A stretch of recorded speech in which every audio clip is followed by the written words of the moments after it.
Welcome to another podcast from InsideCarolina.com, the independent voice of UNC Sports. Brought to you by JohnnyT-shirt.com, the go-to provider for all your Tar Heel gear. Welcome to the Inside Carolina Coast to Coast podcast. I'm your host, Jon Seiglie. I'm joined, as always, by Sherrell McMillan and Moran. We are sponsored by Johnny T-shirt and JohnnyT-shirt.com, your place to go for Carolina gear. If you are listening to this podcast, please give us a rating and subscribe on whatever platform you are listening, especially if you are on iTunes. Give us a 5-star review if you feel we are worth it. If not, then please tell us how we can improve so we can earn that 5-star review. But again, we ask that everyone listening, please rate, subscribe. It really helps us out. Guys, it's been a little while since we talked, but there has been a lot of new news going on here.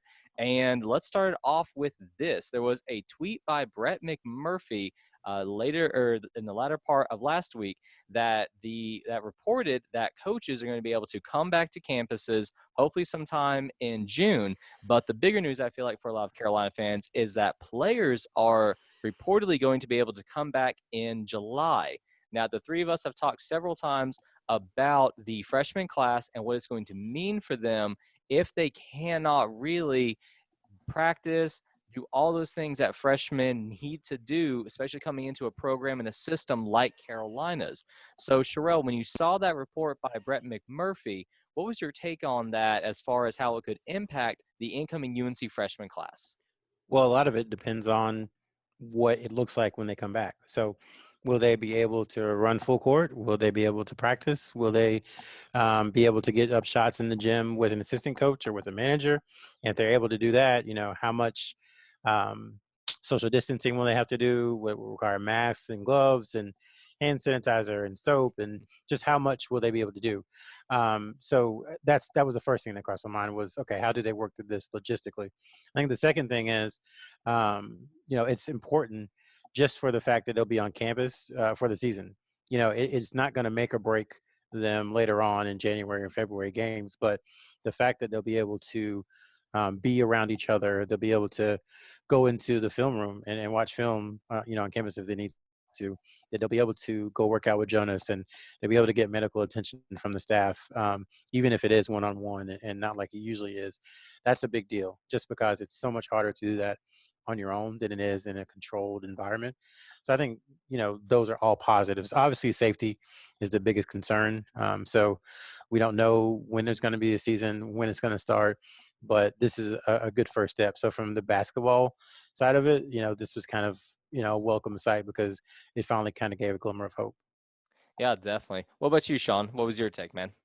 Yeah, no, it was exciting to hear, especially, the fact that we've been talking many times of, will anybody even be on campus in the fall? Will games maybe start in January? So I think it was a welcome thing to hear. And once again, it's not going to be like it has been in the past with all the pickup games, et cetera. But at the very least, it gets them on campus. It gets them acclimated together, especially with the returners. And with such a big group of freshmen this year, it'll definitely be good to, in whatever capacity, have them interacting. At the same time, maybe it's not full court basketball, or maybe it's only 2 at a time, whatever it is, but you can still get them out running, out on the track, or doing cardio and getting in shape. I mean, I think that's usually one of the biggest hurdles for freshmen is just kind of getting in Carolina basketball shape, especially now where sports have pretty much been canceled the last 2 months. And while people are still working out, it's a lot different, playing full court or doing sprints with a team versus just trying to do a living room or driveway workout. Oh, yeah, Coach Williams is going to have these guys playing faster than they have ever played before. But you mentioned those pickup games, and, we've heard about the legendary UNC pickup games where alumni come back and play with the team, including the incoming freshmen. Sherrell, do you think that could be something that the team maybe misses a little bit later on, or do you feel that that's more maybe just a rite of passage for these freshmen who have to come to Carolina? I think it's both. I think, materially, like, it won't impact, like we said earlier, January or February when they're down 5 at, in a crucial road game. It won't impact that. But what it what it does force them to miss is just, and it sounds cheesy, it's kind of an indoctrination into Carolina basketball and all that that means. And you can go back and listen to Russ Martin and Tommy Ashley's interview with Gerard Williams a couple of weeks ago. Those players take the pickup games really serious. And, it's not quite Michael Jordan in the Last Dance serious, how he was at practice, but, I've been to a couple of them. There's ribbing and it gets serious. And, there's fouls and there's junk talk to each other, all in a respectful way, of course. But I think they'll miss on that because a lot of times freshmen come in and they love the way they smell and they love the way they look and they love the way that everyone looks at them. And they think that, they are there and they're the stuff. And those pickup games, I think, serve as kind of an opportunity for the past players to say, look, you haven't earned anything yet. You haven't done anything. You haven't won a game. You haven't, won at Duke. You haven't won at NC State. You haven't even been through Roy Williams' conditioning. You haven't passed your tough time and your mile run. You haven't done anything. So calm down. So I think it's kind of a way for it's helpful for the coaching staff because they can't be involved in any of that. But the former players know so well what the coaching staff expects. It's kind of a way for them to get a head start because they can start instilling in them already what the coaching staff wants. So, again, I don't think it'll impact the season per play with how they play, but it will impact, how they understand Carolina basketball and all that comes with that. Yeah, and speaking about the season itself, hopefully whenever it does start, the fact that they have not been able to do these summer practices and do the scrimmages like we anticipate them not being allowed to do, Sean, do you think that that could maybe cause some rustiness that otherwise wouldn't be there, and maybe you'll see the team for the first couple months of the season, that'll kind of be their growth period when normally they may be running a little bit smoother if there were normal circumstances? Yeah, I think even with normal circumstances, that initial point of time was going to be a growth period, just given, how dependent the team is going to be on the freshmen, especially from the guard spot. So, maybe it's some more hiccups, but I think everybody's going to be dealing with that. So, probably not the worst thing, but once again, I think the positive is that hopefully they're getting on campus, they're getting acclimated, and just getting integrated into Carolina basketball. Yeah. All right, guys. I think that's about it for that. Hopefully the players are able to get back in July. I know that Inside Carolina will have full coverage on when that does happen, if it does happen. So everyone listening, please stay tuned to Inside Carolina. Check out the Inside Carolina Premium Basketball message board where all the latest information will be posted. But turning now to the next topic here, while there was the bit of good news from the Brett McMurphy tweet, unfortunately, there was a little bit of bad news as far as recruiting evaluation periods go, because it was announced that a couple of the bigger events over the summer are now canceled. That include the NBPA Top 100 Camp, the Scholastic Evaluation Period, which takes place in late June, and then the NCAA Academies, which is in late July. Now, those are events that Inside Carolina has reported on. And Sean, I think you've been to several of those over the years. So, the fact that they're canceled right now, just really, what is that going to make for the 2021 recruiting class? Well, it's. I think we're seeing it with the Zoom offers, but it's really from the spring to the end of the summer, a lot happens in terms of who's playing well. Names you haven't really heard a lot of are jumping into the conversation, and maybe some guys that were highly ranked early on are dropping off. So you're really going to lose a whole lot of change in the rankings, which I think will just help the coaching staffs that are more diligent and maybe have a better eye or got out a little bit earlier during the high school seasons. But yeah, it's disappointing not to have these events. Disappointing for all of us who usually would go to them or certain events. And whether they have any in August, I think is another question. I would lean probably not. But again, maybe there is a way to have a few of them at a smaller venue or a fewer amount of teams. But I think a lot of kids are missing out the opportunity, not only to get seen, but to play against pretty strong competition and to continue to get better overall. So, Sherrell, what do you think this will have, though, on the coaches? How are they working around the loss of so many of these live eval periods that we know are so critical for programs, especially like UNC, that try to limit their offers? I mean, how are they possibly going to try to make this up? I think it's a lot of film watching. For coaches who love to do that sort of thing.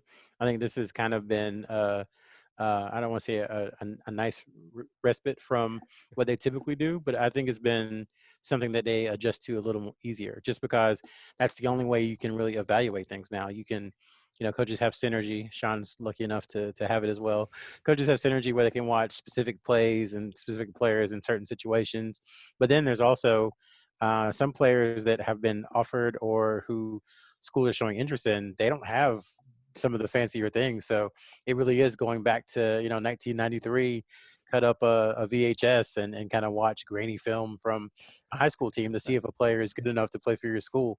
So I think that I think for some coaches, there's an added challenge there to kind of um, to challenge their scouting ability, just because they don't have the easy access that they typically do. So I think that's part of it.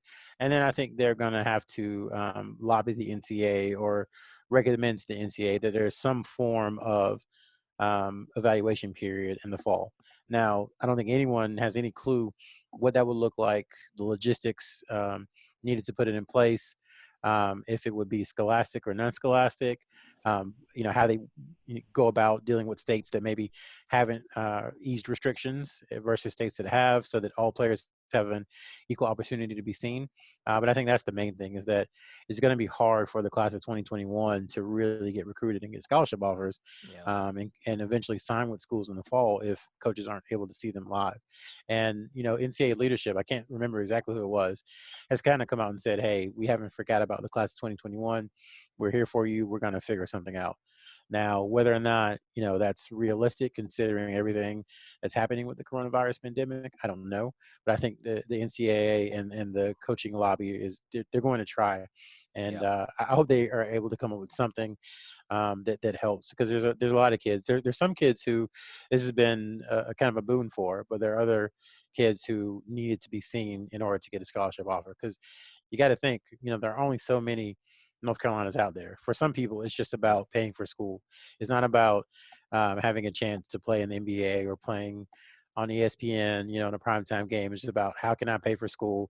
How can I do something that I really enjoy? So the state, even though they're all in the same, governing body, the NCAA, the stakes are so much different from the bigger schools to the little schools. So I think that's something that has to be considered too.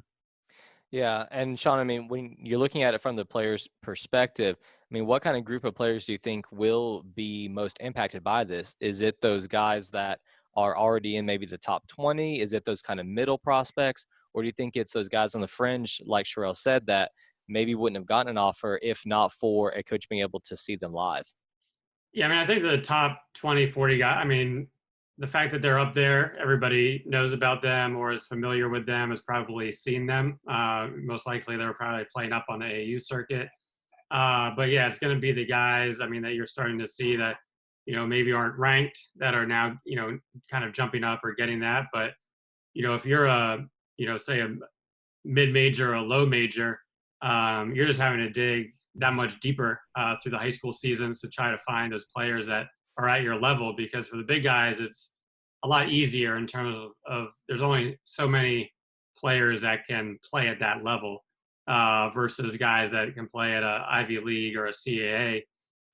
So I think for those coaches, they're probably, diving a lot deeper, doing a lot more film watching.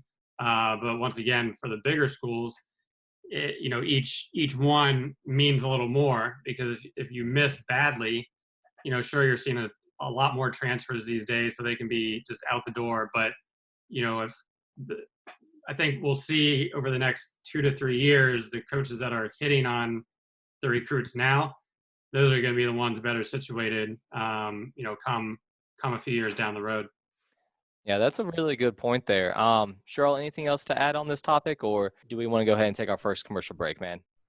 I think we're good.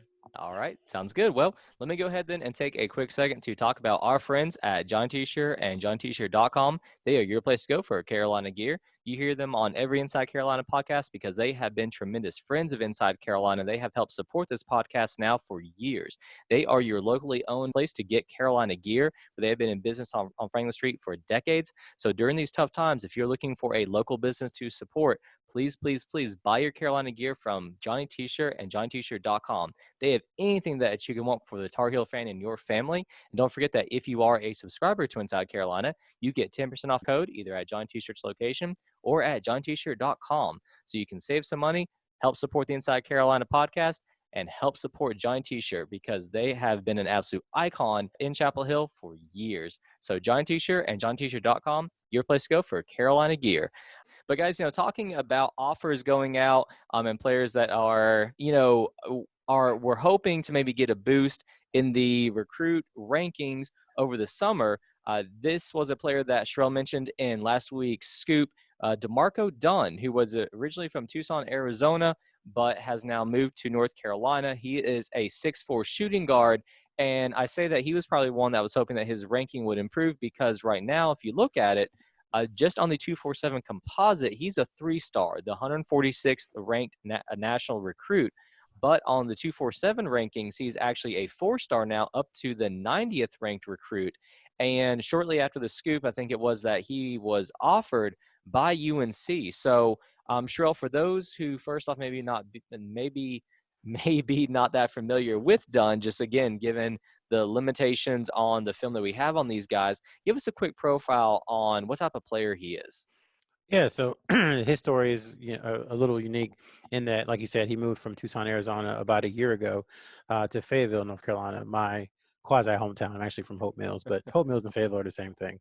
Yeah, So he is at Westover High School. His head coach is George Stackhouse. I don't know if he's related to Jerry Stackhouse, but he is from the Kinston area. But yeah, so Dunn's mother works with the military and moved out to Fayetteville. And so he was looking for a high school, and his uncle introduced him to Coach Stackhouse and Westover, and kind of the rest is history. They had a really good season last year, and Dunn was a large part of that. I mean, he came in with 0 offers. So think about that. A year ago, he played a national AAU circuit, was seen by all kinds of teams. The hometown schools, Arizona State didn't offer.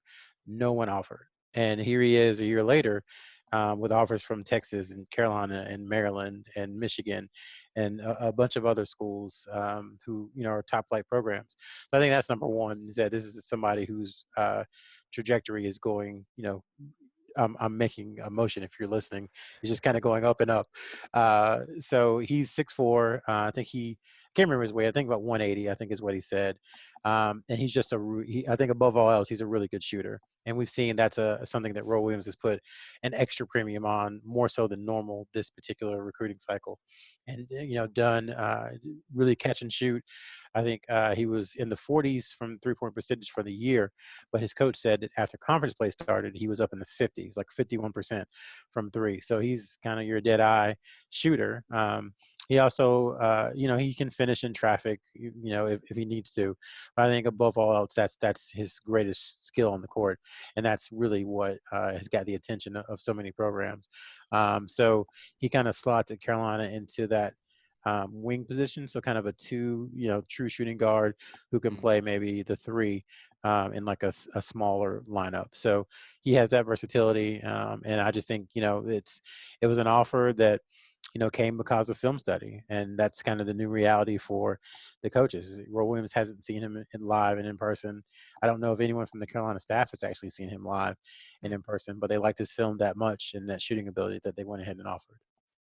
So, Sean, what about you? I know that you've been watching a lot of film on Dunn, especially after Carolina offered him. So what's your takeaway as to what kind of player he is? Yeah, I mean, well, first I'd be curious to know how many how many games does the UNC coaching staff watch? Because I think it's easy for to ask the high school coach, so send me a game or two, and he sends the best games. So of course they look good.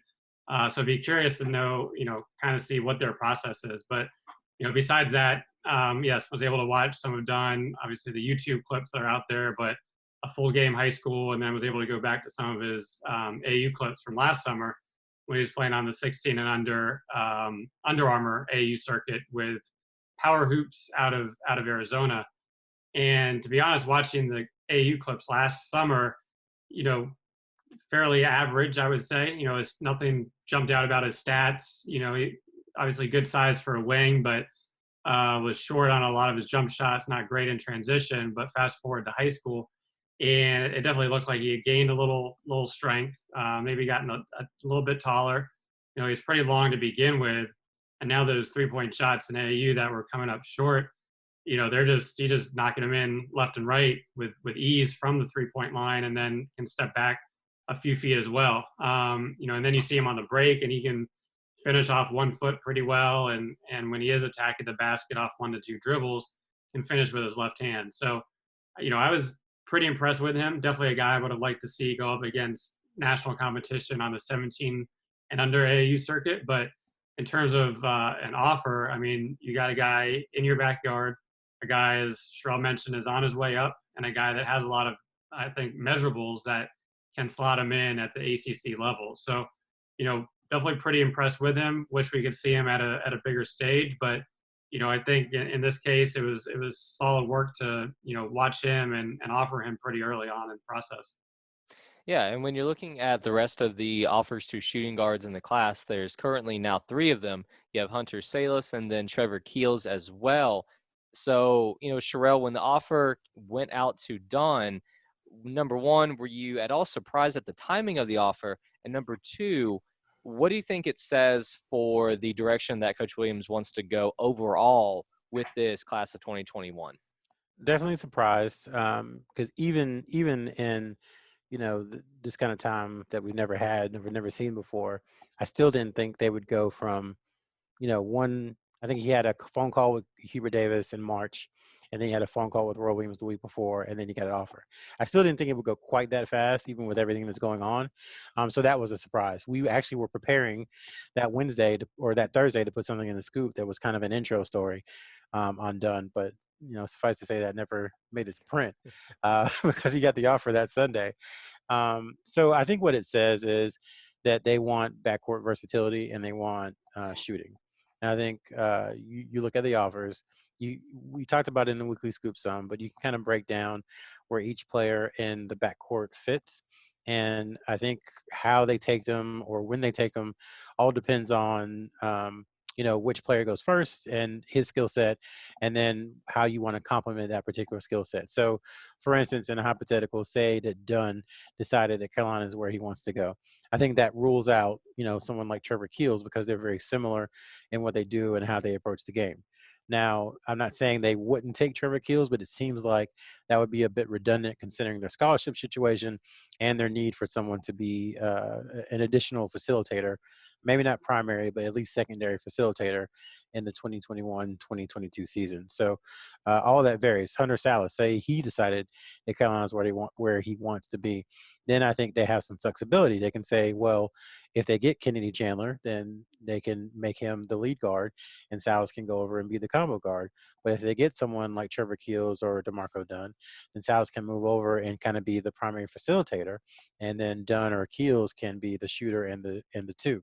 So I think it like I said, it just depends on the combinations of who they get and when, and then what those particular players' skill set is, what that particular player's skill set is. Yeah, what do you think about that, Sean? I mean, I know that you've watched a ton of film on all these guys. Is it really just a situation where it'll kind of be that domino effect and we just have to wait and see who really does commit first? Yeah, I mean, I think they've definitely focused on, the last 2 offers are Salas and Dunn. So those are the 2 guys that have been offered in this kind of Zoom quarantine period, both 6'4" guards. So obviously Salas has a little more ball handling than Dunn, but yeah, I think, right, fully agree with what Sherrell said of if Salas commits, Dunn or Keels could still be a possibility, but if Dunn or Keels were to commit, then you'd probably knock the other one off. I think when you're looking at the offers, you obviously have Styles committed, really good athlete, not a great shooter as of yet. So you want to make sure that you're surrounding him as well as the team with other shooters. And I think with the offers, I kind of look at it in 4 tiers of Dunn and Harrison Ingram being the most realistic committable offers. And then I'd say Salas is kind of a tier just below that.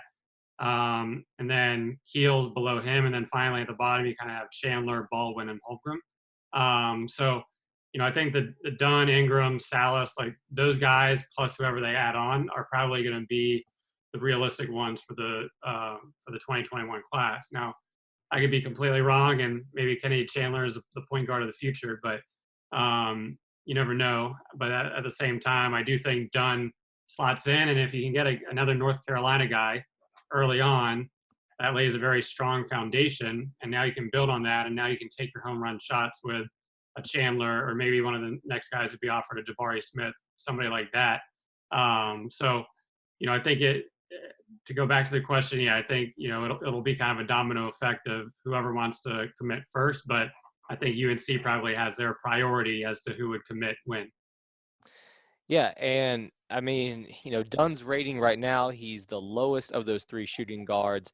But as you said, Sherrell, I mean, his trajectory right now is on the upswing. So is Dunn the type of player that maybe if there was the full eval period, knowing that he is an in-state guy, a lot more UNC fans would probably be familiar with him. It could have been something that maybe a lot more Carolina fans anticipated. I definitely think so. If the coaches, the coaches in the NCAA in college basketball are to be trusted, then I think he would have, because what they're clearly telling you is that he's a good player, because these are schools that don't just offer anyone, in schools who have reputations for, developing players and getting some of the best talent. So I think what they're saying is, yes, this is a kid who maybe is a little underrated because he frankly hasn't been seen. So I think he would have been someone like Dontre Styles, who with a full season of AAU, their ranking would have improved. And you have to remember, AAU is a proving ground, because I know I keep going back to this but think about RJ Davis now. A year ago, North Carolina hadn't really, paid him that much attention. They had seen a game of his in which he played really well against RJ Hampton, but they weren't seriously in his recruitment at this point. It was about another month from now when that really kind of to happen. And he wasn't, ranked very highly either, just because he was a shorter guard and he'd missed some time. So that's the opportunity that playing on, grassroots and AAU circuit provides a lot of these players, is a chance to raise their national profile, a chance to have, that day, whether it's at Peach Jam or MBPA, where they're just in the zone, they're feeling it, they're playing well, and they get that offer because of that performance. So just not having that is I don't want to say it's sad, considering everything that's going on in the country, but it is unfortunate that so many players won't have a chance to do that. And I am kind of fascinated to see in a couple of years, like Sean mentioned earlier, some of these kids who maybe committed to schools that committed early because they wanted to make sure they had a scholarship because they weren't going to be seen, if that tilts the balance in college basketball at all for a season or two, just because there might be a player or two who was, Carolina or NC State or Duke or Wake Forest caliber, but ended up at, a different school because of the entire situation. And then that, gives rise to 2 or 3 great seasons for that school. So it'll be fun to watch over the next couple of years to see if there's any ramifications like that on college basketball. Yeah, I mean, you have that. Then add in the G League, taking some of the top recruits, all the transfers. But yeah, I do think, right now, if you're kind of a Wake Forest or a mid-major, or you're in a major conference, like this is an ideal opportune time to find those guys that are not in the top 100 and try to get them to commit. And now all of a sudden, here you go. But in terms of right now, I think there's, who's to say that, maybe Dunn was playing on CP3 17s. He has 2 AAU periods in. Maybe he did really well. Maybe an offer came even earlier. So once again, I think it all goes back to the film work and what staffs are working hard right now to try to identify those players that maybe could have had that jump. Because I think, whether a player is ranked number 91 or 50 right now, probably not a huge difference, just given how much change usually happens in that first spring update by the recruiting gurus. Yeah, I think it will really be interesting to see what happens with the rest of the evals. Like you guys mentioned earlier, if the NCAA does allow coaches to really visit players more during the season, if some of these events are maybe rescheduled, it's just a lot of unknowns right now. But I think the biggest surprise, just for me personally, was what Sherrell said, where UNC actually offered a player without Roe Williams having seen him live in person. I mean, it's crazy times when that happens, but I really think that's going to kind of be the new normal for at least a little while. We'll just have to see. I know Inside Carolina will be monitoring everything. So to get the latest recruiting news, head over to the Basketball Premium message board where you can get the scoops from Sherrell, guys like Sean as well, just the whole team. They will have you up to date with everything. Guys, I think we can wrap it up there unless if anyone had any final thoughts that they wanted to give on Dunn, anything at all. All right, I'm getting shaking of heads. So that will go ahead and do it for this week's edition of the Coast to Coast podcast. We really appreciate everyone listening in. Again, please remember to subscribe and rate us on however you are listening to this podcast. And thanks again. We'll be back in a couple of weeks for the next edition of the Coast to Coast. Thanks, guys. Thanks for listening to another podcast from InsideCarolina.com. Brought to you by JohnnyT-shirt.com. Where to go for your next Tar Heel gear purchase.